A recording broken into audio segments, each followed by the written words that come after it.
बेपरुआ गाड़ी चालन नेला नाबालकर जीवन। बलांगीर जिला टिटलागढ़ उपखंड अंतर्गत घोड़ार छक निकट में एभली एक दुर्घटना घटी। मृत नाबालक जनक गुंजितरा गाँव मधुसूदन भाटी 11 वर्षीय पुओ विपुन राजभाटी बोली जमापड़ी। मिलता सूचना अनुसार गतकाली गुड़ार छक निकट में एक दुकान में मधुसूदन गाड़ी अटकाई। ए समय सेलुआ गाँव कुना कटा और प्रसन्न बैठारू एक गाड़ी में द्रुतगति आसी गाड़ी को धक्का देते फल गाड़ी में बसिथिबा विपुन गुरुतर होते प्रथम टिटलागढ़ और परे बलांगीर भीमभोई मेडिकल को अणा जाइथिला हेले डाक्तर तांको मृत घोषणा करथिले। आज तांकर शव व्यवच्छेद गृह रे परिवार लोके तांकर चक्षुदान करथिले। शव व्यवच्छेद करा जिया परे मृतदेह परिवार लोकन को हस्तांतर करा जाइछि।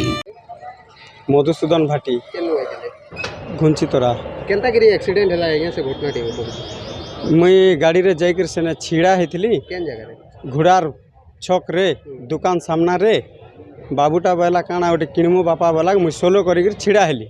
छिड़ा हला पर से आसिक से मोबाइल रे एंता देखी देखी करी नेके से आसिक हठात मारिदेला धक्का देकर से पलेगा।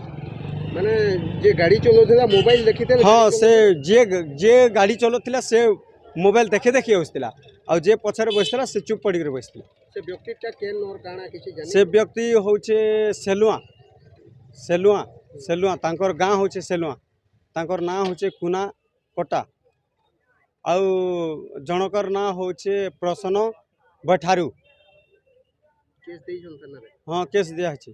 काना दाबी करबे जेहेतु जने व्यक्ति निजर माने असावधानता लागि आपन पुअर जीवन जाइछि। मोर पुअर जीवन जाइछे सार आरो मुई काना व्यक्ति कर्मी मते किछि गोटे काना करबार चाहबे कि आउ केस लड़मी जे तो बे किछि डिसाइड करि नि पारबार मुई ये बेपरुआ हिसाब रे गाड़ी चलोतिला ताके धरबार कथा। हाँ धरबार कथा सार ताके अरेस्ट करबा। हाँ ताको अरेस्ट करबार कथा अरेस्ट नहीं करबे बोले हेंता सब लोग गाड़ी चलाबे और मोबाइल रे मातिकरी कि जाइकरी लोकर जीवन रे इटा कर दउथिबे। आपनकर फोन ना काना केते विपुन राज भाटी केते वर्ष 11 वर्ष।